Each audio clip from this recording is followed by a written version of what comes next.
I am dying to watch this game, but also actually, guys, I'm dying. If you can't hear it in my voice, we are barely surviving, but the show must go on. It is Finals Thursday in the midweek muster number 8. Elyona versus B to see who is going to meet Killjadi in that grand finals best of 7 showdown. B opening with the formidable Roos here on King of the Hill. Elyona, it has served him once well already in his series against Myriad, getting a win with the Abbasid on this map, but we have already seen, actually from Killjadi in his series against Dimmu, how awkward it can be to try to play Abba into Roos on this map. Will B look for that same level of creativity and aggression, or will he take a more atypical horse archer line that might give Elyona a little bit of hope if he can just build walls like he's a Brit trying to keep the Celts out? We're going to find out. It's definitely the type of map where you think you'd be able to get those walls up, and if he's quick about it and budgeted, it would work. But the trade-off is if you don't go wide with walls, you will give over all relics to B. And as we know in the Fast Castle Roos build, that is the pristine objective that really pushes you over the edge and into the finish line with the Roos. B is screwed with the map gen? How? In what way do you think he's screwed? I mean, he's got 4 gold, but are you really expecting Elyona on the Abbasids to attack? Because I don't see any signs of attack, so I don't feel like he's screwed at all. The timing to get to the Sacred Site is going to be a little bit longer, right? But it's not just about rushing Sacred Site for him. It's about tempo in the mid-map, and you get that very well because of Horse Archers. So yeah, like, this is the thing. I think Roos, with that kind of bog standard build, is probably the most resistant to bad spawns on King of the Hill. It's something we've learned throughout this week, why King of the Hill, I thought it'd be interesting to just revisit. Like, sometimes we have hits or misses with default maps. I think King of the Hill had some diversity, but at the end of the day, as expected, Roos are very dominant. Really, I think part of it is on some players just not adjusting their draft. It's kind of crazy that Roos got let through so frequently. You'd expect it to be a pro ban. And I think that's why I'm okay with the fact that we've done this map as the default one in week number 8. It forced some players to just reassess whether Roos was a ban-worthy Civ in the opening phases in a way that we just haven't seen in previous weeks. It kind of felt reminiscent of when Roos was busted. So, with that in mind, this is definitely kind of an uphill battle, but the good news is because we're in the best of 5 territory, it's not just going to be, oh, I'm dead, I'm screwed, there's no hope. This is looking a little bit rough, though. Is he going to wall Elyona in?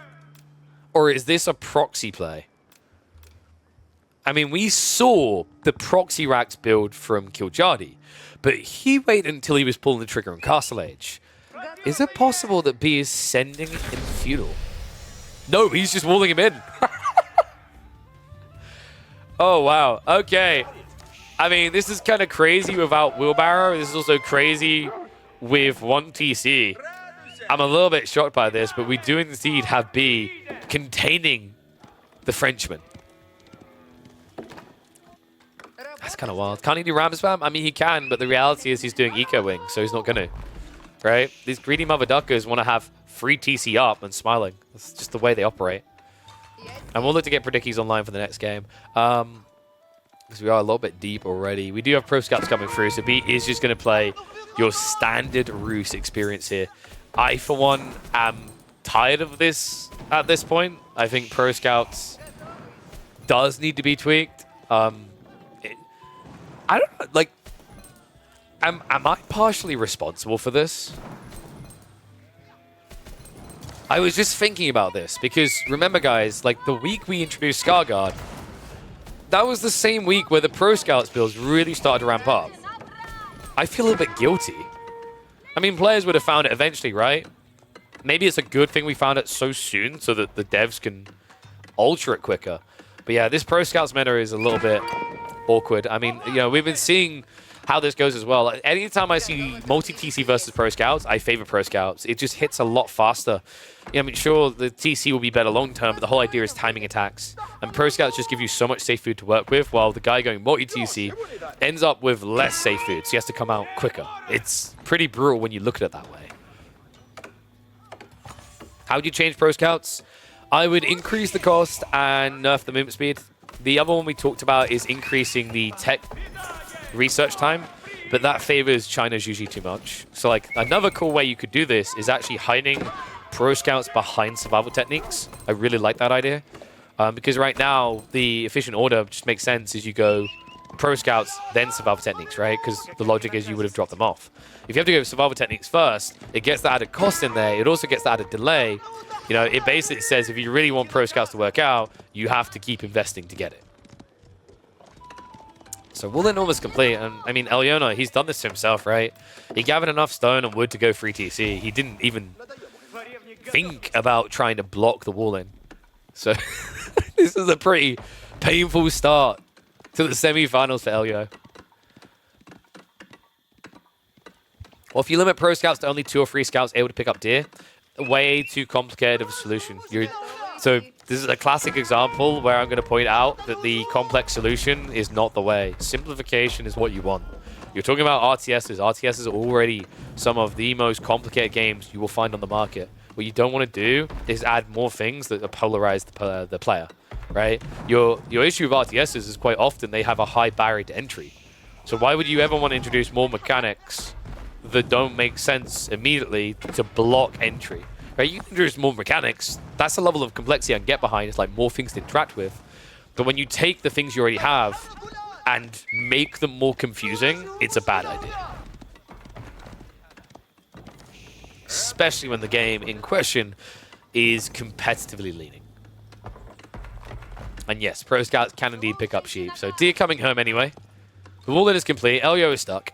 He's just going to go fast castle. He'll probably look to build maybe an archery range, build 1 ram so he can break the walls on time, but his goal should be fast castle. The problem is he's going to be so much slower. B, he's already about ready to pull the trigger on castle. We're going to be getting that high trade house. Make sure you get your numbers in because it's definitely going in that corner. Yeah, I wonder if Roos would be more interesting if... You know what? Okay, interesting idea here. What if King of the Hill was like a checker pattern of cliffs and wood? So you get cliff, then a square patch of wood, then a square patch of cliff, then a square patch of wood. You'd still end up with a lot of wood. You'd still end up with Roos like having hunting camping strategies. But you would at least handcuff the ramp up of High Trade House.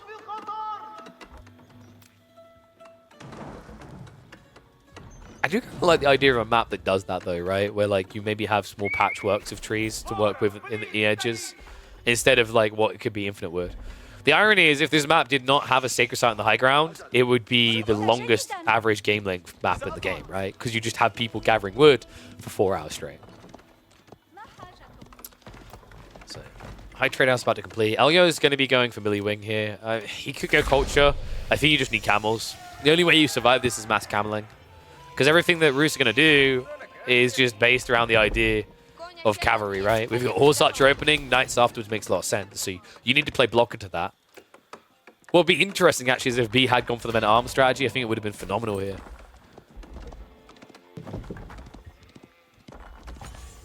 By the way, how dead do I sound?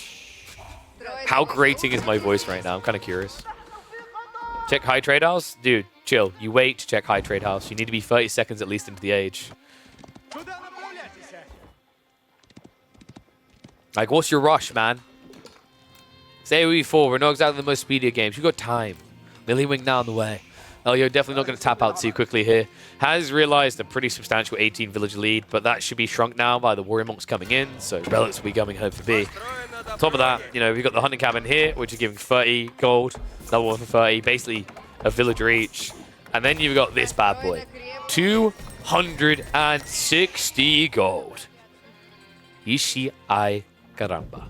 Basically about 6 to 7 villages worth of gathering a minute. The horse archer's already on the way. We do also have the wooden fortress on the front line. I actually like this from B. Just guarantees there's no easy breakout for Elyo. Elyo, who is, by the way, going into the horseman. This worries me a bit because if this gets spotted at all, which it very easily could, you're going to end up facing off against knights as well. And there it is. Man, B just knows. Double stable drop coming in. So, you know, he has flexi here. You can either go knights or you can go into horseman. He's got so much value off the pro scouts that he's going to be able to afford whatever he wants. This is a pretty bad position for Elyo to find himself in, man. I mean, the fundamental problem now is the horseman isn't going to break you out here. Like, you need a premium backline unit. And the only one that makes sense is going to be probably crossbows in his eyes because he's paranoid about knights.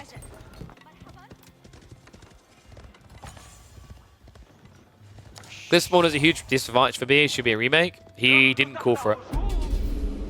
It is on the players to call for a remake in the first 3 minutes if they want a remake. Otherwise, they play it out.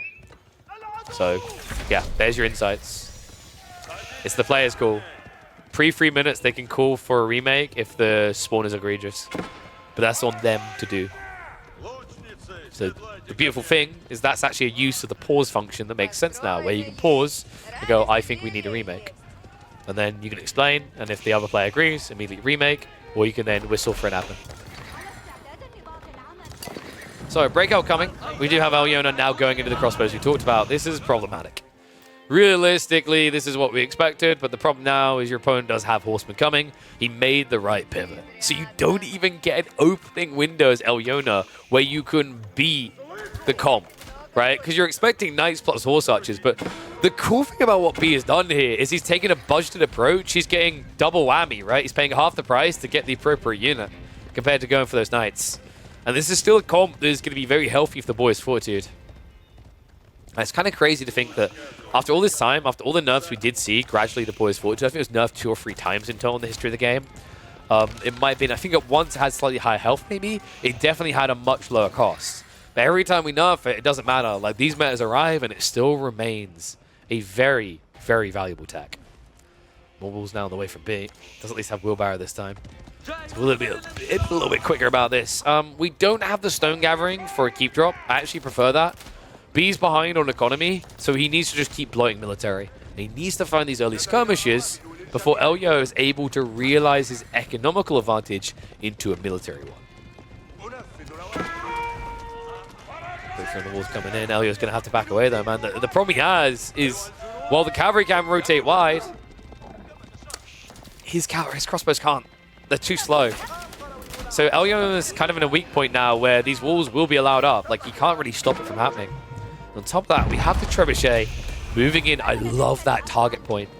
Blacksmiths just trying to remove the ability to buff what little army Elyo has. One treb should not be quick enough to take this out before Undermesh, but he could block Steeled Arrow. B, about to have 5 relics in his purview. 276 gold now coming out of that. 32 on the 100 cabins. I mean, he's in a very good position here, right? Like, he's not actually touching gold physically at all, yet he's milking it. He's got 800 gold income a minute passively. Remember, he hasn't even dropped off the final 2 relics yet. Yeah, this is kind of ludicrous, right? Like, the only problem is B's comp doesn't use gold well, but what he can temporarily use it for is getting all these blacksmith techs. We've got Boys Fortitude on the way. That is going to be a ludicrous buff to his army. Remember, Horse Archer's only 85 health, Horseman only 155. So 25, a noteworthy increase to your percentile HP overall. Probably, I'd say, like, balance of this army, I'd say he's getting about 15 to 20% more health on the entire army. 15 seems more appropriate with the more horsemen coming through. Castle Turret's a pretty smart choice as well. Remember, that buffs even all the garrison points, so you could actually, in a jiffy, just drop a bunch of Horse Archers in there and do more damage. The Trebs moving in now. So Blacksmith got denied. We do have the Undermesh queued up, but wait. Yeah, so he had to sacrifice Steeled Arrow entirely. I mean, these horsemen are going to eat like it's Christmas. They've only got the 4 armor right now, but really nothing to stop B going for that level 2.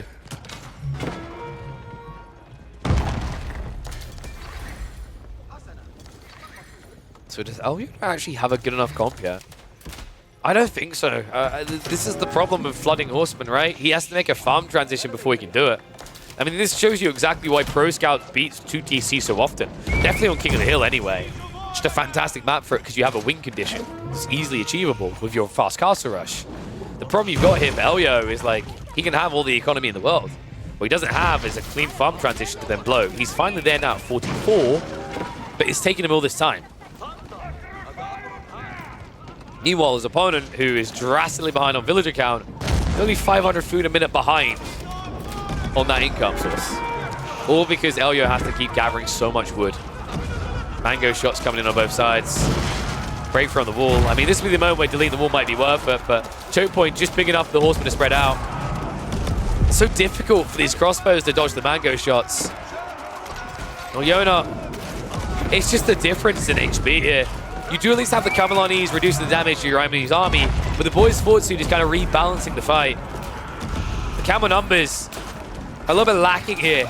Only a handful left over. Breakthrough comes in. Horseman able to crumble the manga now. B will go for the 10th reset. Wants to get that Saint's Blessing on the front line because they're about to break through with those crossbows. It's going to be chow time upon them.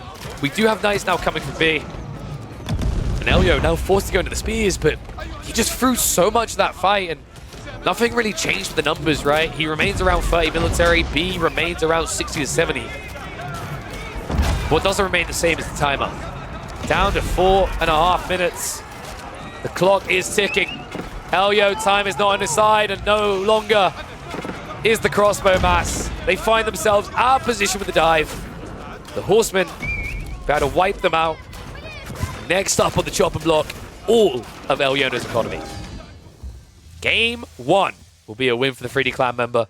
Elyo's still got wiggle room to strike back, but if this is the process to do so, it doesn't instill faith. We'll have to see what we can do in game number 2. It's time to find out if maybe B can do that. I mean, Mongols versus French, a classic matchup, one that used to be a nuisance for the French because they could not touch their gold. Spawns like this, will that be the case in game number 2 of our semi-finals? That's what we're going to find out. B, of course, Mongols definitely should be looking to express their tempo here. We have seen a few people leaning away, actually, from going for the outpost rush, even against French. Feels risky here, though. French are just going to amplify their economy if you do so. You have to keep in mind, at this point in the game, they are already, what, 1.5 villages ahead. It's actually ludicrous just how quickly the lead builds. Courtesy of the Mongols, of course, moving the TC, and the French just producing quicker. So yeah, a little bit of an ugly position to start with. I mean, B, I don't think we've seen too many Mongol plays on this particular map, right? We've seen a handful, but French Mongols, I feel like French has been the more dominant party witnessed on this one, at least. Where are the predictions, actually? What the hell, I can't... Oh, there we go. It's hidden in the UI. So let's go ahead. So game 1, of course, will win for B. I mean, Elyo, this is kind of a signature civ for him as well. It's one of his most played. I'd say, like, the most played for Elyona has to be French, Delhi. What else is there? I mean, he plays a healthy amount of Rus, but who doesn't, right? Like, when I think Elyona, I think French... I think Delhi. Looks like we are getting the outpost rush. You need to be very careful about this. I think B's timing is actually off. I don't know what happened here, but like, you know, I think it was the TC movement that slowed him down. Because gold gathering wise, Elyo's already on his way up. Sheep haul is insane, by the way. B got 21 sheep. Elyona only has 12. This is a big deal. Because now you can kind of lean into that starvation. For Mongols, it's all about slowing down your opponent's feudal age and ramping yours. That's really how you win as Mongols in 9 out of 10 games. Unless your name's me and Mike and you like rushing Imperial Age, but not many people do that. Looks like he's going to throw the Falcon out. He does know where the gold is, and it's going to be a shuffle in. Now, Elyona. Wow, B is going to get right up in his face here. In fact... What? Okay, so that was a mistake. Elyona, I'm pretty sure that torch connected, so he just paid B for the service of hitting the mining camp once. Outpost is going up, but guys, not the end of the world for Elyo. He does have a northern retreat gold here. The bigger deal, though, is going to be the tree line. If your plan is to counter by opening arches, you now have one predictable tree line you can play towards. If you go out here, same way as the gold, you're just going to give a funnel point for B to target.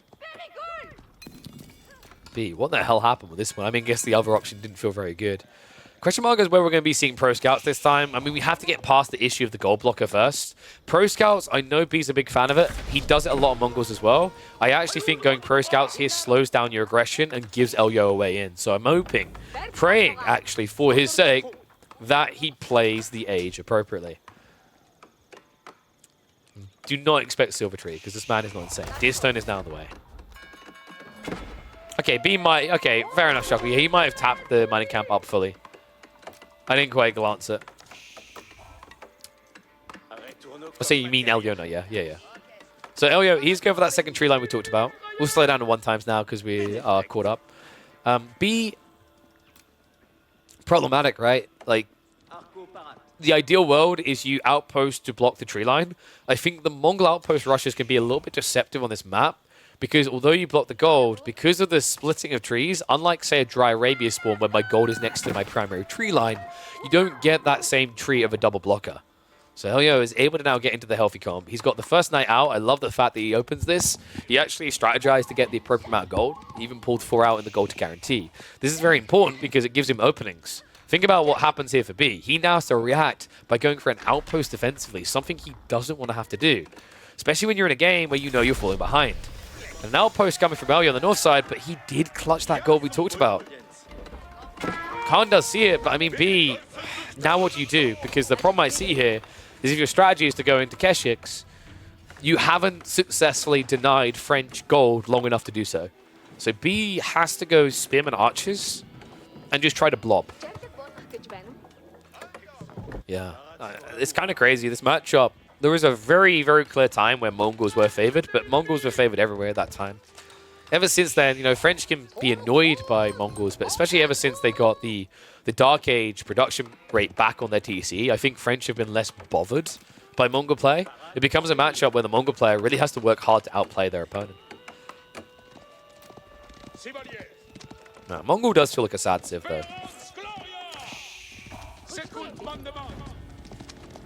I think it's a polarizing feeling, right? Like when the game first came out, Mongols were rewarded for outright aggression, but as AoE 4 has settled into its meta, and as we've appreciated and accepted more and more that this is a defensive RTS, a civ like Mongols looks more sucky. Because they can't defend, they have to attack, right? So while other civs, and sorry, I'm just taking my boot off. While other civs can lean on the defensive, play for their timings, Mongols don't really have that same luxury. They're very much about the feudal timing. Has been that way for a while. I mean, you know, they at least used to have the trading to amplify, and the logic of trading being good is now you have to react to me, okay? Like, you know, Santa Claus has come early for me this year. But the problem is people just got too good at blocking Silver Tree. Silver Tree changes as well around trade hurt the Mongols. Remember, we used to have that trade trick that was really good for Silver Tree.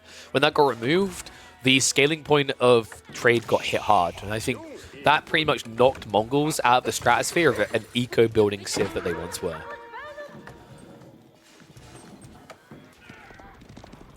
A bit of poke coming in here. I love this from Elio, though. He went for spears. I mean, it makes sense, right? He could be going knights, but instead he's going pro scouts because what B tried to do here is very smart. We knew he was going to be going pro scouts, but the classic thing about that tech right now is if one player goes, that the other one kind of has to. So Elyona, instead of just going knights and trying to trivially block all these deer stacks, he jumps the gun into the tech himself, cheaper than what B has to pay, by the way, with a better economy already, and then supplements with infantry. I actually love that, man. That's very crafty. Because now B's in an awkward position that Elyona should have been in, which is, I can build heavy cavalry, but I sure as crap can't block all the scouts. There's just too much deer on the map. We've basically got, what, 6 different locations you can gather from? It's just way too much to keep track of.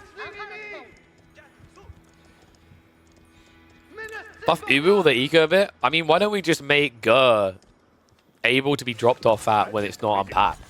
Like, the more I think about it, it's not like it's a new concept to the Age of series. We literally have Age of Mythology Norse that have ox carts. Kind of feel like Mongols could just basically have ox carts.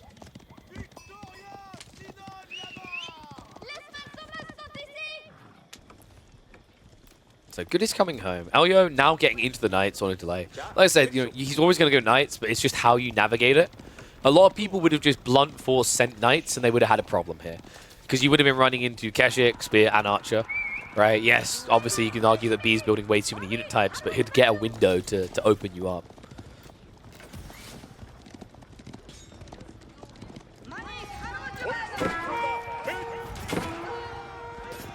Also, another thing about Mongols that is awkward is just the Gur-Tech suck. Right, like the improved, they're not that great. 7.5% extra is kind of okay, but I think maybe the stone cost is a bit too high. 150 stone just feels way too drastic in the early game to sacrifice. But the more important ones are things like, you know, the wheelbarrow I don't think is that grand.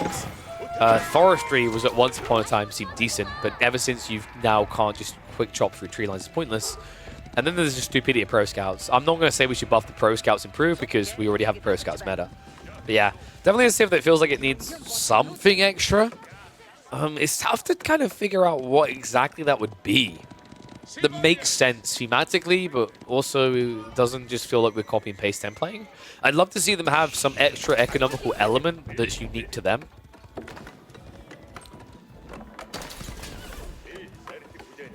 I think I talked about this before, the idea of like a pasture-esque building that you could put workers in, they garrison inside and gather. I don't know. It doesn't fix the early game economy, but maybe the mid-game economy becomes very intriguing because of that. Bring back Release Khan. I would rather jam my testicles in the door, but thanks for the suggestion.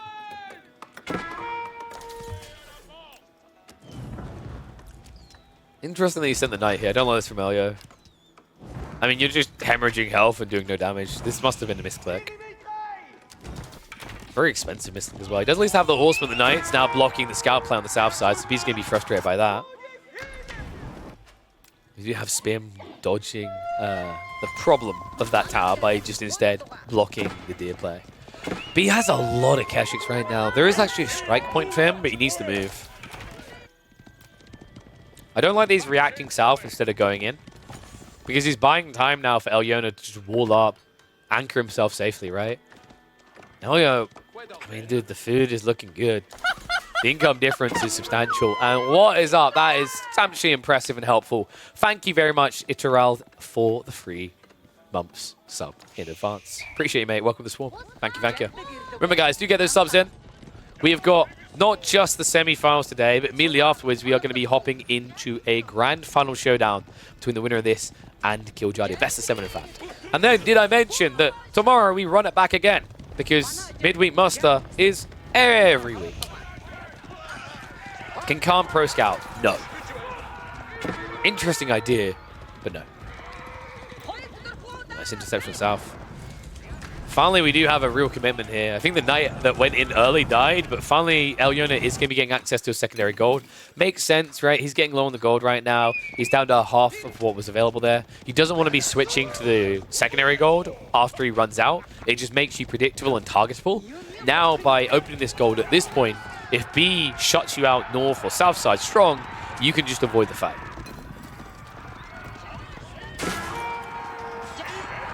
It's just rough, though. The problem for me is he doesn't now have an outpost to lean off of the archers with, right? Like, he needs that movement speed. It's crazy, right? Because he just has so many more Keshiks in the fields, but they're not all here. On top of that, just a handful of Knights, a few spearmen behind it, makes it impossible unless B does bring in those archers. I'm wondering if B is looking for a sneaky tech play in the next 3 minutes.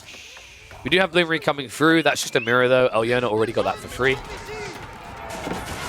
Another bigger problem, like, yeah, you got Undermesh, but the Steel Arrow answer came out, right? So you still take noteworthy damage.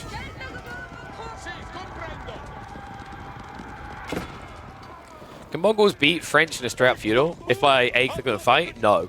But by raiding, yes. The whole idea, though, is the outpost, the lacking. If you have outposts, you can just outraid your opponent. Another cool thing is if you counter-trade, French suck at counter-trading because of Deerstone. Your villagers can just run away from the French Knights.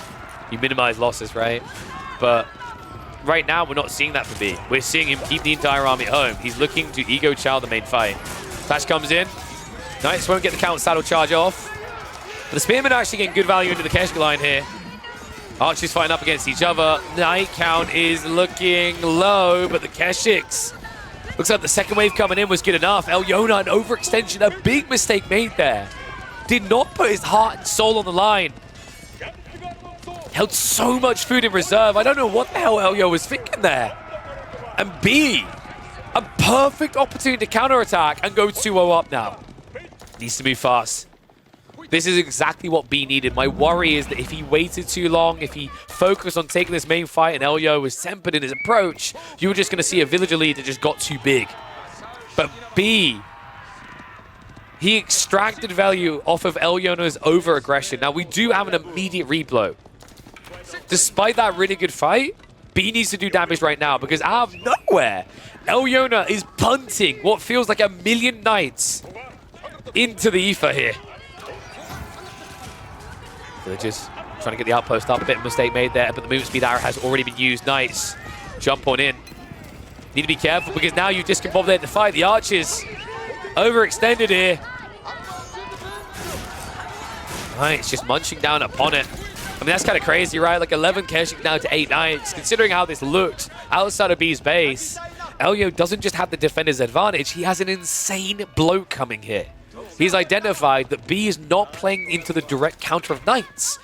This is bad for B, because if you can't stop the charge coming out via brace with a handful of spears, your opponent is just going to out-damage you every day of the week. It's already a fight where a Knight beats a Keshik one-on-one, but now it's even further.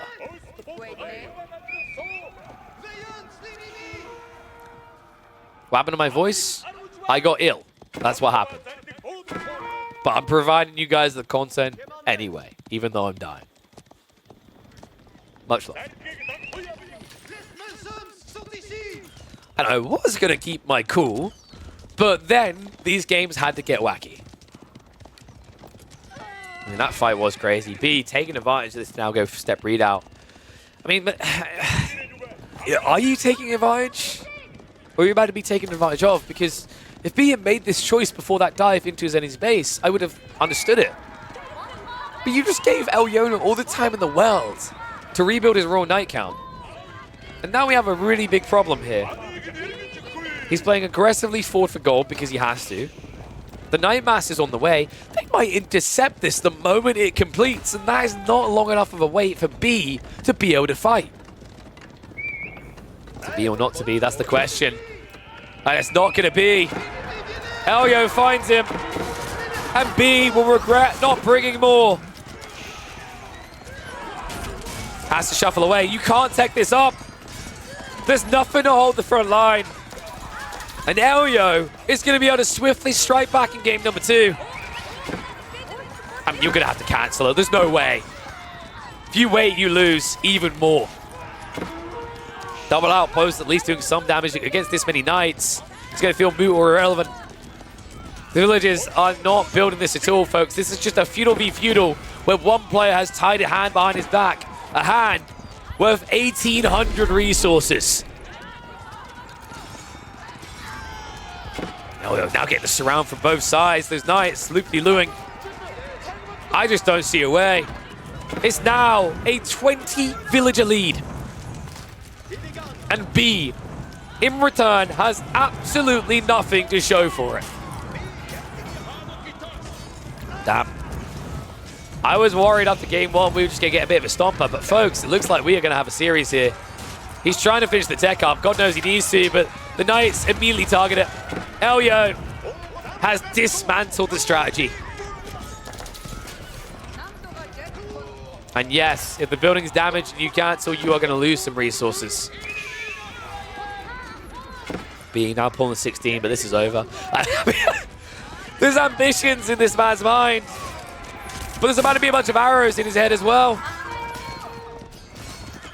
The villagers do at least make it out, courtesy the Yam, and then they'll make it fast into the afterlife as well. Tries to shuffle away. But we are going to be seeing a 1-1 going into game number 3. Damn. I mean, ballsy attempt by B. I'm a little bit surprised he even built the step readout that far forward. If he built it at home, he would have got away with this. It just felt like he had too much efficiency brain. Remember, you can get your hands on the pack-up tech so much earlier in the game now. Superior mobility can be researched in Age 2. If B had just done that and moved the step readout out, there's maybe a chance that he makes this work. But he unnecessarily punts on the front line and gets, as expected, punished for exactly that. B's got to be feeling it after that one, right? Like, that was an unforced error. After he used Elyona's over-aggression against him and then made the mistake of aggressing himself, it's bad enough you immediately say, I guess I'll go Castle Age, but to do it in such a way is something he's going to have to reflect on after this series. But now he needs to focus in because we are going further in game number 3. Just a second. Well, we go from signature pick to signature pick for Elyona, but we have a problem here. He may have the OP deli. He may have one of his most comfortable civs. But B is getting cozy too. It's China time. Chinese on Dry Arabia, an El Clasico blocker pick to the Delhi. And Delhi, although they have been going for the Dome of Faith builds a lot, don't expect to see it in this game. This is a classic matchup where if you don't go Tower Victory, Zhuge Nu Scourge equals death. Opening play is going to be, what, 9 sheep to 13, so that at least is good for Elyona. We're on the 2-time speed just until we're in Feudal Age here. As we're catching up to the live, but yeah. Oh, what? Okay, this is dangerous now, because B has options. So guys, the reason why you go Tower Victory against Chinese is if they choose to go Zhuge Nu, you need your archers to clear the Chinese spearmen to get in. Right? Like, that's why a lot of people still lean Tower Victory in China / Juji. It's not as bad in China as it is on Juji, because Juji will hit you and punish you for this play, whereas China don't like rushing Barbican as much these days. But if B sees this, I mean, he's got options. He can either go for the fast castle build, or he can just go for the all-in Barbican feudal. But before we get to that, we have to get to Pro Scouts. Now, this is interesting, actually, because Elyo can't do anything to stop the Pro Scouts play. It comes in too fast, right? Like, this is the obnoxiousness of the Chinese, is they supervise and get it in 30 seconds. So you can already start yoinking deer away at an insanely early point in the game and get access to an insanely good gathering rate. Elyo will be mirrored. His berry gathering that's so good will just be pushed out by the deer. Although he has Pro Scouts on his way as well, that's 3 minutes out for Elyona. He has at least got the Ghazi getting ready to pump, but they're going to be way too late to block the Pro Scouts returning goodies. And B, wait, what? Okay, guys, this is a very interesting approach by B. Instead of adding in the stables and adding in additional scouts, he's only on 1 scout and is slowly pulling back deer. So I kind of like this, though, because the Spearman will block the Ghazi from ruining the Pro Scouts play. So it's like, yeah, you delay your timings, but what you get is you get a cleaner pass into that second deer pack. And it makes sense, right? Like, if you think you've got that much tempo over your opponent, you don't really need to rush all the deer back. You only need enough that your food gathering doesn't stop. He does need to get more scouts in fast. Like, we're up to 16 villages now on the food. With the sheep running out, he needs to make sure he's very clean on these drop-offs.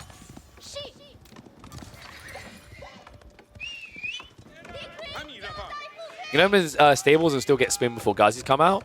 Yeah, but the problem you run into is whether you can actually afford to get enough spears out fast enough at that point, right? Like, I think that's what he's worried about. Is because, remember, against, like, standard horseman play, sure, but you're against Ghazi, double pump production rates every 13 seconds. So, with that in mind, I can kind of see the logic in B's mind why he thinks he needs to go this way. It's the whole idea of getting spears out before your opponent just completely outnumbers you. Like, you can see these spearmen are already struggling to take down the Ghazi, right? Yes, it's a 1-for-1 trade, which is actually good for B. But, you know, if he hadn't gone for those spears early, wait second, there'd already be 6 to 7 Ghazi at least here, and you would have to wait on your deer entirely. Which, for a guy who has no sheep left, is not an option.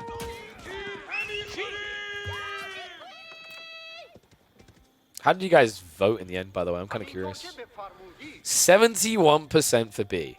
You know, I'm starting to think you guys may have watched Chinese versus Delhi before. Because that is kind of the expected outcome. Especially on a map like this. The interesting thing is how the meta switched. Because I was talking about how, like, the Barbican play is really good. The reason why you didn't see the Barbican drop on the Sacred Sites is because this is not a Tower Victory build. So it's not needed. But... you know, like, before this Pro Scouts meta, this was just meant to be Tower Victory versus Juke every time. But it's interesting how even when you switch to a Pro Scouts meta, there's still a lot of favorable elements for China because of just how quickly they unlock that tech. Right? Delhi is using this CF that's like, you need to dance to my pace of tech unlocks. China is a rare gem that doesn't. Because the thing about China is they can wait so much longer to go for their techs than you, because of how quickly they get them with the supervision. It's a unique thing to both China and Juji that no other Civ can really match on the same scale. Right? There are some Civs that get slightly quicker tech timings, but nothing like China's. Why not BBQ and go Song? He's stockpiling. This is what the Archer play is about. We got 1-1-1. It's kind of interesting, actually. And it's working quite well at this stage. Scholars are kind of making the difference. The Spearman isn't being finished off. Now, I don't know, Elyona's kind of getting out microed here. That one Spearman just doing way too much damage for way too long in that fight. Sacred Sides have been locked in, but now the Scholars can get pinched. The decaps can follow. I think Elyona made a critical blunder here. He was saving for Castle.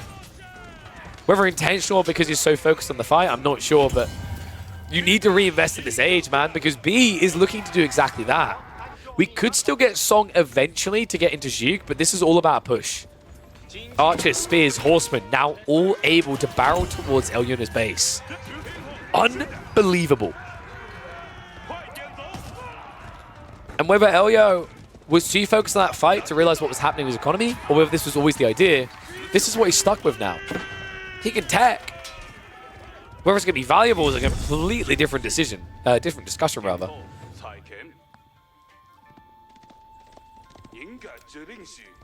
Not just that, I'm worried about the food sources for Elyo. House of London is coming. But he has what? Okay, so in fairness, he has 13 cheap still. So he's not going to get starved out. But B, does he feel like he can send it now?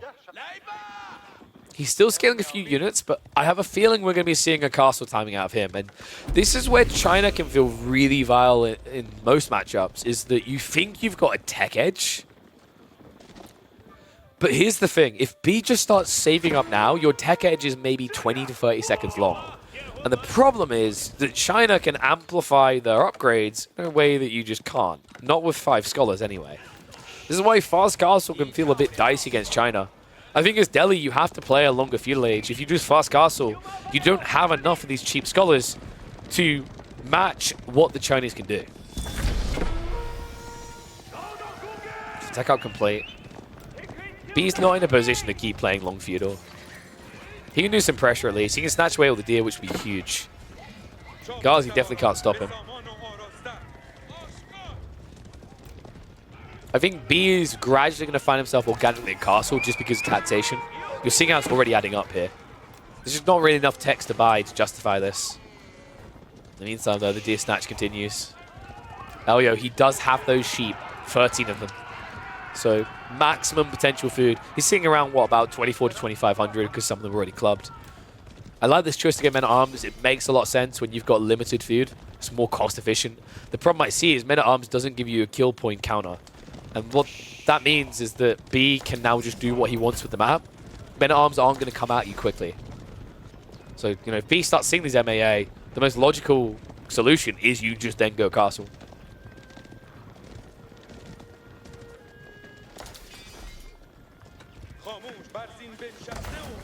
And we don't even have Hone Blades first as well, which is another thing that feels weird. And we've got Barbican drop coming. Okay, so B. Well, he stopped unit production. Interesting he went Barbican to then likely go castle. Instead of just straight up going castle. Right? Because remember, this costs a third of what your castle age costs. But it shows you how comfortable his positioning must be that he doesn't feel threatened at all.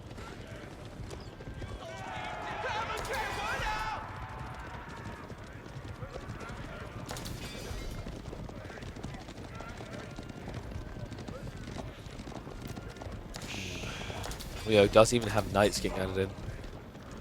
But we can see there's not much food left over here after the deer got snatched away, right? So he's got probably about 400 berries left, then 700 deer. Elyo has already exhausted himself down to 8 sheep carcasses, which are being actively harvested right now. Means he's sitting probably about 1,200 food left. The flash comes in, the Men-at-Arms. They do not have any upgrades. No Home Blades. No melee attack. No melee defense. This is a feudal army that can win. No way, Elyo. A complete misread of his timing here. Probably felt like he needed to stand out here to defend. But not having any techs? With 10 scholars? This is crazy. He 100% forgot. You're right. Like, if we have a look. Yeah, they're getting queued up now. He probed the undermesh, and I don't know why. You don't need it. You're against archers and feudal. You only need undermesh 1. Unbelievable. Remember, the level 1 tech's coming quicker than the level 2s, so I mean, he just crippled himself, essentially. I am just flummoxed. Guys, like seriously, you don't need Undermesh level 2. Even against, like, archers. Regardless, you can do, sure. But definitely not against archers. Because you have 4 base armor. These guys can only do a maximum of 6 damage. It just makes no sense. Oh, yeah, now in a pickle. B, he caught up on the tech up. Veteran zeroing in for the archers. Knights already on the way. Crossbows also added in, which is the golden counter to everything Elyona is trying to build. The good news for Elyo is he does have relics. All right, 2 home, 3rd on the way. Bad news is he doesn't have food. This is going to be about 3.5. No, actually, guys, it's more than that. He got about 3.65 deer stacks out of a total 4. That's insane. Which is why you're now seeing Elyona forced to build into farms already. And oh no, Elya. Oh, the wall in the corner. Imagine if he gets away with this. Nah, it's not gonna happen. Walk to range the TC.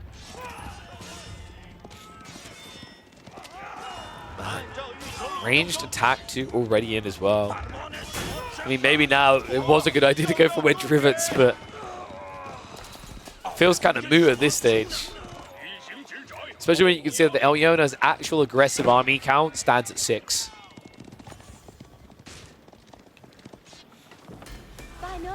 You can work on your micro. I mean, when you're running men-at-arms across the map, there's not really much to micro, right? Maybe you shouldn't be taking that fight, but in the fight itself, it's like there's not much you can target because everything can kite you. I'd say for Elyona, the bigger thing is like working on which techs you prioritize. That was the biggest gaping issue in this game. Or rather the strategy overall, right? Because although the micro and the center fight on the sacred side wasn't great, the bigger problem he had there is that he wasn't reinvesting the age. He was just doing the wrong thing. And what is up, Joro? Doing the right thing, resubbing. Thank you, mate. Appreciate the prime. Remember, guys, get those primes in. Got plenty of games today, and I wouldn't want you to miss any of them. Another awkward issue here is no textiles. We've already seen some workers dying to these little raids. Being now ahead by 10 eco units, and the wraparound's coming in, guys. Even if you just get out alive on the berries, the bigger problem that Elyona has is all of his food gathering is happening back here.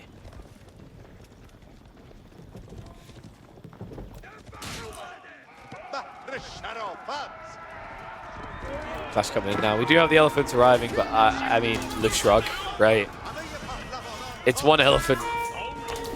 Bees, even... Okay, you guys want to talk about micro. How about that?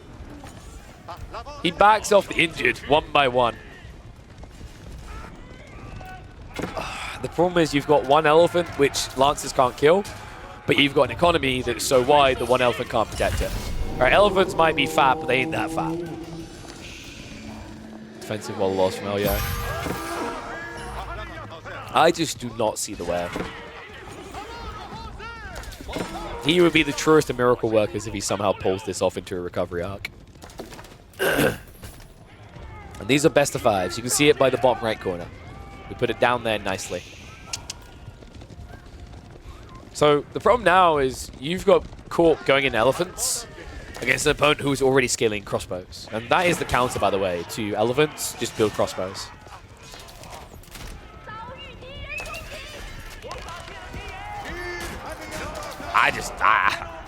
I mean, I don't want to sugarcoat the crap, right? I think Elyona just, he messed up by rushing castle.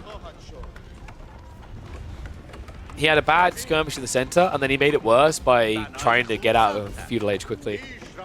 China's just so good at punishing that now. A civ that used to be redundant for feudal age, felt like they needed to rush castle and rush multiple TCs, has evolved into, I think, actually the secret scary beast, the secret boss at the end of the game, right? Like, China to me is bordering, if not already, an S tier.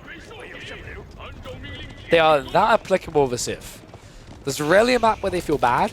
It's just sometimes you feel bad to not save them for a map where, you know, you need something that can jack of all trades, shall we say, right? Like, you know, like when you draft H3 when you could have instead drafted Mongols. But across the board, China is just in a phenomenal position. They've always had these strong elements, but the catch historically has been those strong elements come in later in the game. with the changes made, especially around the Imperial Academy getting buffed a while ago, you saw this Civ evolve into something that's scary and present in Feudal in a way that they'd never truly been before. Crossbow is about to mop up that elephant. All right, cool, GG. Dumbo is dead. This is not the 80s. Nowadays, everyone wants to just watch Frozen. And maybe a Lilo and Stitch remake. Which is appropriate, because just like Stitch, B is the absolute monster in this one. Game 3 going to the 3D Clown Boy. Potentially one more left. Let's see if he can close it out in 4. Remember, winner of this going up against Kiljadi right after. Like, what's happening, guys, is despite the fact that I'm dying with my vocal cords right now, I don't want you guys to miss out on semi-finals and grand finals, which is why we are grinding out, baby. Game number 4. Alyona has picked a Civ that I don't think I have yet seen win in the deeper phases of this tournament series. We're on a high view. Malians have looked terrible here. They just can't seem to get the dubs. Ayyubid, on the other hand, have done reasonably well. This is going to be a little bit worrisome for Alyona. I want to see what his approach is going to be, because we've seen Farimba builds, we've seen 2TC Farimba builds, we've seen Fulani builds. They've all fallen flat. Usually it's against French, Rus, English. Ayyubid's not as often, but Ayyub can be pretty potent in this matchup with the Dervish Wing build because of the pressure you can apply early on. The one thing I'll say for Alyona that's good here is realistically B should not be able to go for the Dervish Desert Raided Cheese in the early game, because Javelins is the pristine counter to both of those. Oh yeah, we need to do predictions, don't we? Game number 4. There you go. You guys got 2 minutes. Let's speed up for the age 2. So, what? No, we are not validating this. Okay? We don't give validated parking in this area. This is Pro Scouts. I've seen this build a few times, Advancement Wing into Pro Scouts. I'm not crazy on it. I guess it's because he's expecting Alyona to do it. That's at least the merit, is that you get it much quicker than the Malians can. Which you need to, because if you are delayed in your Pro Scout timing, Malian Warrior Scouts destroy you.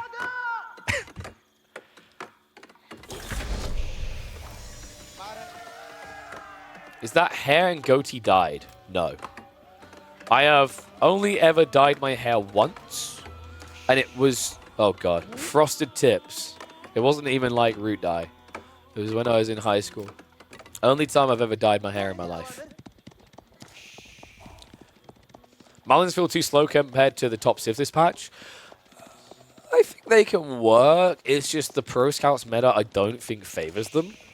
Because the whole shtick is easy gold and easy food, because you can just pump cattle and eat them, right?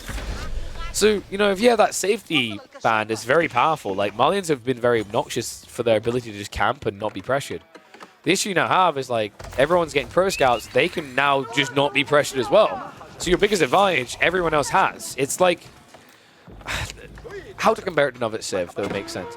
It's like, imagine if every Civ got access to prelates, right? It's kind of how it feels. Like a prelate was 30% instead of 40%. Let's do it. It's that good. Imagine if every Civ suddenly got the outpost aura attack speed in English, right? Like, or to make it a more kind of economical, like, comparative. Imagine if every Civ got, like, Imperial officials, right? Like, that's how it feels being Malians right now with the Pro Scouts meta. How much dono and quiz to bring back the frosted tips? Mate, ain't happening. If I put frosted tips in, it would be on a subathon, and it would probably be a few thousand. Well, not thousands, but like money raised. Doing that to my hair again, Jesus Christ. So as I said before, you know, I'd probably entertain the idea in a subathon of shaving my beard, but man, it would have to be high. Because I have not shaved this thing off in several years. There's the survival techniques, Pro Scouts as well, so we are getting the expected play out of Alyona. I mean, the problem is he's already behind, right? Like, he got snatched. He's going to continue to get snatched. B already has Desert Rays. Dude, this is so vile. I mean, he's out playing him right now. right? Like, this is actually very, very smart the way that B has done this. Because by going into the Desert Raiders now, you can just run the Warrior Scouts down, right? If they touch the deer, they die. You know, if you thought Scouts could murder Scouts quickly, check the damage on these bad boys. They hit Scouts for 26 damage. It's legally binding. Dude, I thought the legally binding thing you guys would care more about is when I said if we start averaging 750 viewers, I'll do a Road to Conk series. Clearly, you guys didn't hear me loud enough on that one, or don't care. Gotta share the stream around if you really want that dream to come true. 26 damage, 5 melee armor. Oh yeah, I'm just talking about your ability to kill. We're not going to talk about their ability to not kill anything, right? Because remember, their Tambas hit for 7 damage into 5 melee armor.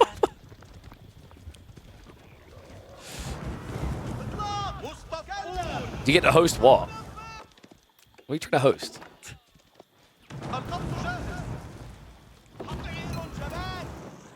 So, both are coming on the pit mine. I'm surprised Elio even tried for this. Road to everything. I mean, you'd have to start casting Age of Empires 4. Good luck. We're a very small scene. There's already not enough games to cast to go around.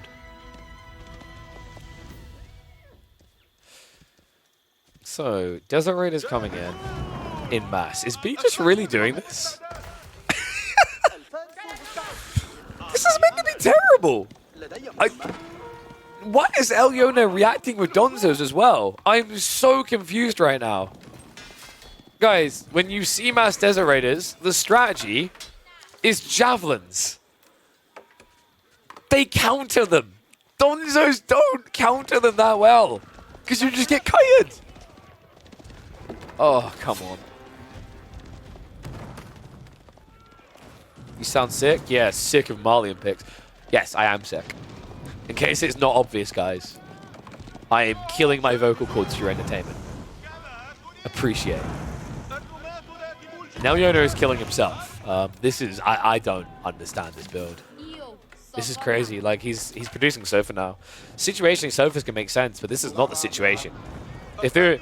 I'm trying to think if there's a worse situation than seeing your opponents build Desert Raiders and building Sofas. It's like one of the worst unit matchups to build Sofa Feudal in. Sofas can work in Feudal Age as Raiders and counters to range mass because of the infantry damage buff and the good base, right? But against Desert Raiders...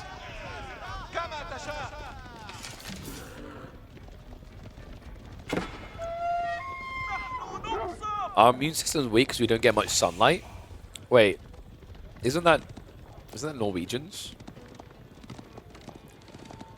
Like Cal, for example, is so pale you'd think he's a vampire.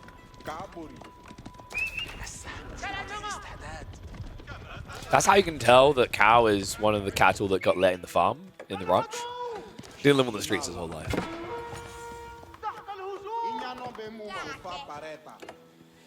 Holy crap, I'm drinking something banana flavored, and I just realized how bad banana is when you've got a cough. Why is that?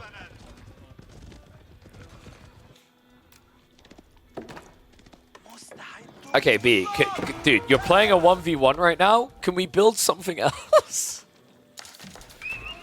Oh, this is getting a bit ridiculous.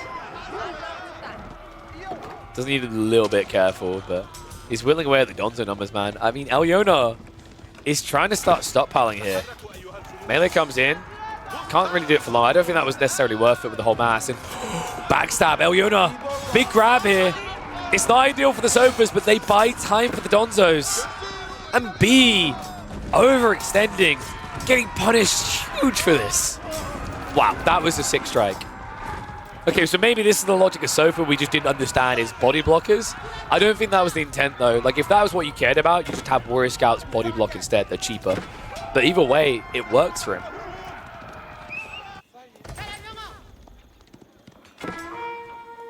Why doesn't the player name keep changing side left to right? What do you mean? What, you mean on the top? Because they chose different positions in the lobby.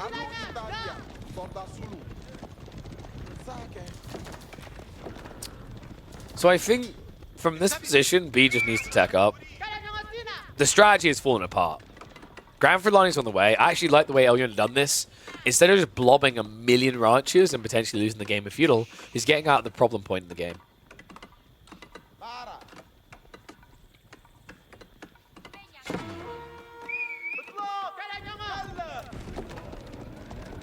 I think, have we got a tech coming? Okay, so B, in this situation, he has to be thinking growth, right?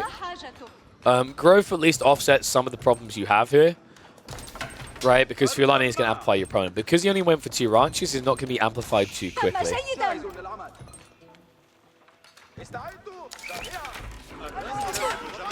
I can't believe he's still only building. Dude, this almost feels BME. It works, but it's working because Elyona's not reacting appropriately. And now, you're probably not going to react appropriately, i.e. javelins, because you don't really want to build javelins in Castle Age. It feels like a terrible unit transition at that stage of the game. I swear to God, if he clicks Reinforcement Wing, I'm just going to leave. Mathematically... No, just go growth. There we go. It's on the way. The other big problem for Elyo is he's not really attacking. He's reacting, right? Like, this tech up is cool if you can now do damage. The problem is because he hasn't got all the ranches, he can't afford all the extra units to pump out. And we do now once again have that Elyo issue. His macro is not on point here. 1,000 food in reserve, nothing being built.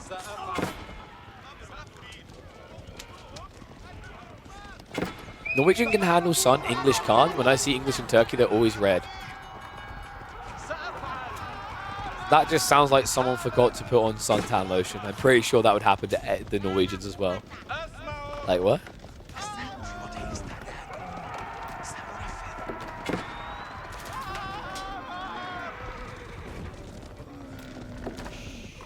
Wait, we have B switching mass spears, by the way. Phalanx coming through. If he plays this right, he could have Elyona running headfirst into death. It's a little bit difficult with those double desert, with the double scout here. It should be seen coming. Did Malians check up before already having adequate amount of cows? Yes. But he needed it because he needed his sofas to make sense. They didn't make sense as feudal units. Now the veterancy in, they're actually decent. The problem is you're seeing here is he just doesn't have the economy you normally would from Fulani to get crap tons of units out. Yes, we'll be able to get a pinch here. Second wave is coming in, and this is the fight that Elyona does not want anymore.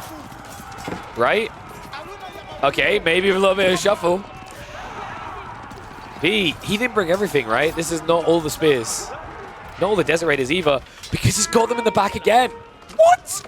Oh my God. And that may have just decided it.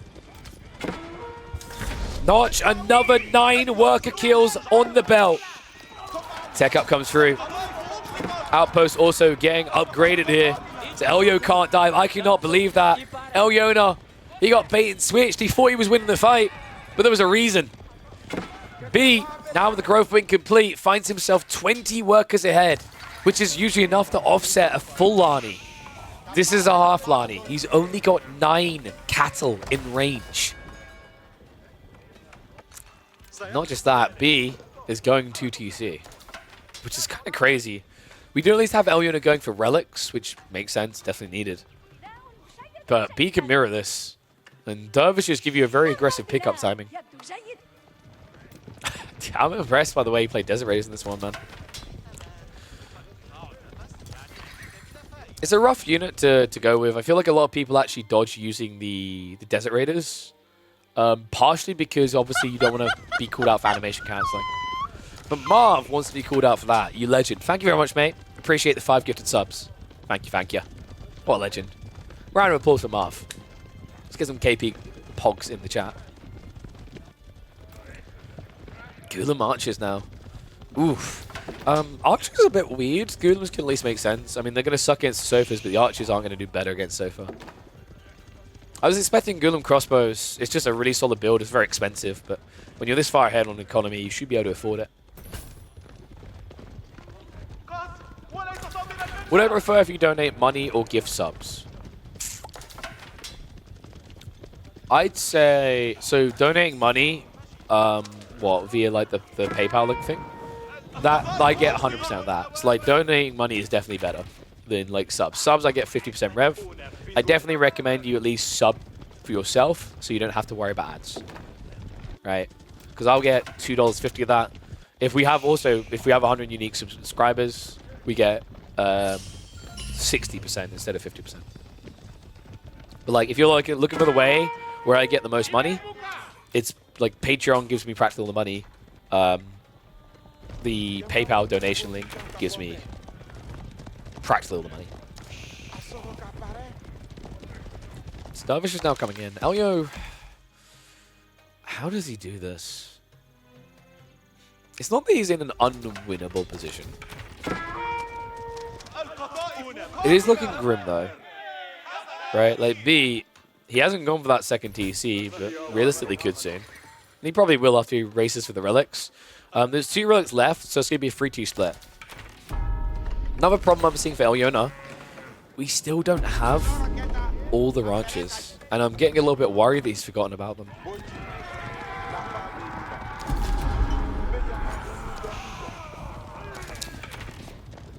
And what Humoke is trying to say in the chat there is that it's very important that you don't directly gift him a sub. Because something about him having principles and not wanting to give streamers money, it means he definitely doesn't want gifted subs either, right? It's like that person who gets outraged at the big like oil tycoon companies and what they do in a said country. Like he then doesn't drive a car, you know what I mean? Because like he doesn't drive an oil car because that would be outrageous, you know? So like making sure you don't give Humoke a gifted sub. He doesn't want it. He's got his principles to think about, guys.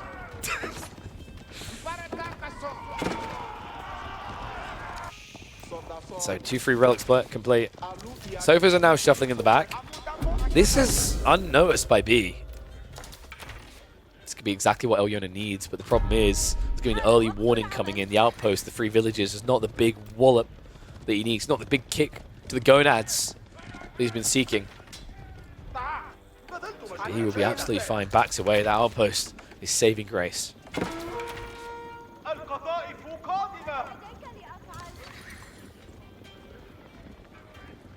Wait, you can actually block receiving gifted subs? That's crazy. I didn't know that. Well, that's going to be interesting then. So, like, if Humoke ever technically receives a gifted sub, then we will we will have identified how he really feels about things. All right, so outpost coming up. We got to shuffle out into the berries.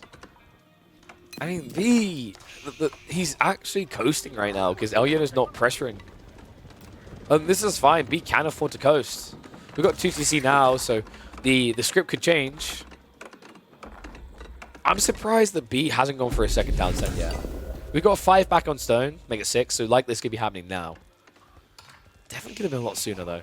If this game drags too late, you have to remember that Malians will have Fulani, aka ranches adding extra economy in, means you can have a bigger military force.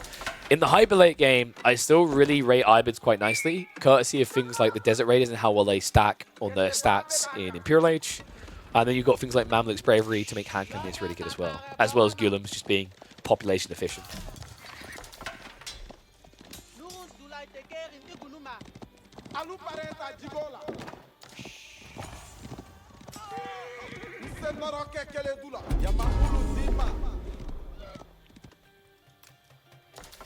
Alright, ones if you think Elyona's going to win this, twos if you think B's going to take it.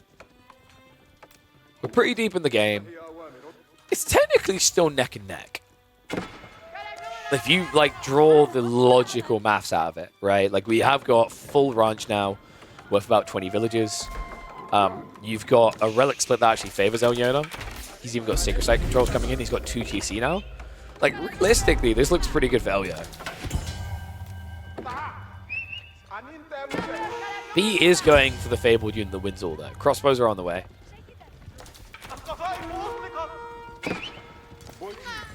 I'm surprised he didn't keep the pressure up with the Desert Raiders.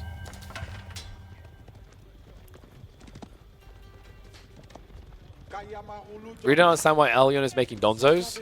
I mean, that's been my feeling this entire game. So, like, this game opened up with him building Donzos to counter Desert Raiders instead of building Javelins, which I cannot follow the logic of. I would understand Donzos and Javelins because your paranoia is he went Desert Raiders, he has stables, he can build Horsemen as well. So if I don't build Donzos, I die. But to not build Javelins, the reason why you build Javelins, guys, is Desert Raiders have low base HP, high melee armor. They have no ranged armor. And they're also a hybrid unit with both the ranged and melee attack, meaning the Javelins hit for like 12 damage each. It would have been perfect. But instead, we got Donzos. Means these Ghulams are going to be incredibly valuable. Like, realistically, the Ghulams stop the entire army. Obviously, Sofas can blunt away at them, and they have a lot of armor, so they don't die quick with the double strike. But it's just the fact that you now have a really obvious unit to hold your frontliners, the Ayyubids, but also kill your opponents.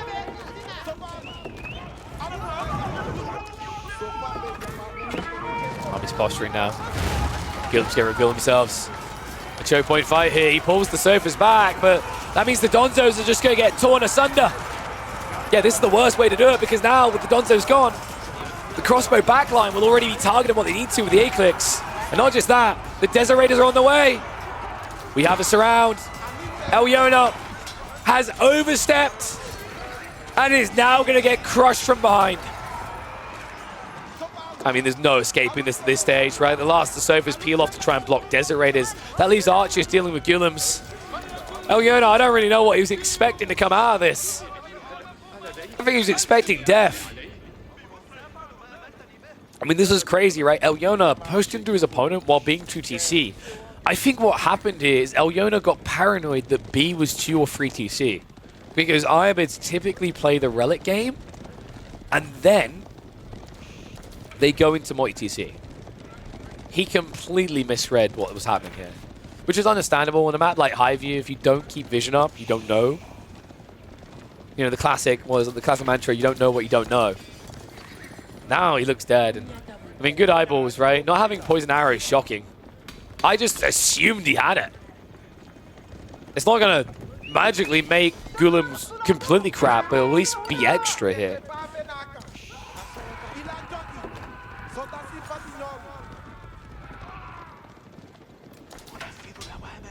Damn. Did Baltoon just get called sucky?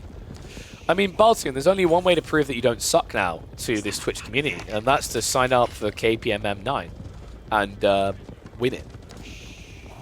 And then Yakumo has to eat a shoe.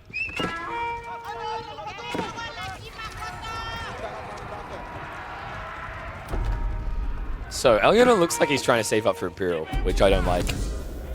Because if you imp, your opponent's going to go in. Like, B is about to be popped.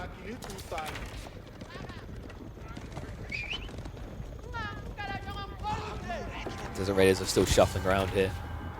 I'm not on half speed, they're just really weird with formation. Believe it or not. Burn come through B. I think he's ready to start taking the offensive, and the interesting part is that defensive fight about Sultan's Mamelukes. If he had that tech, it would have been even cleaner. But it's now on the way, 25 seconds out. Bait and switch, Desert Raiders chasing the wrong thing, being chased by the wrong thing here. The Sofas need to get on that front line, unable to do so. Mango play now, Garmin B, even adding in his fabled Springald. I don't know if this game's going to be long enough for him to add in more, though. I just don't see the way. Like, this army is trash. You have 12 quality units, everything else is a pile of crap, if I'm being honest, which is the Malian way. But the Malian way that makes it make sense is you have more. He doesn't.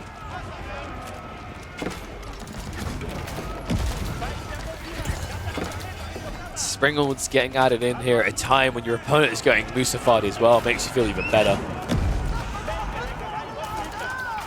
Yo.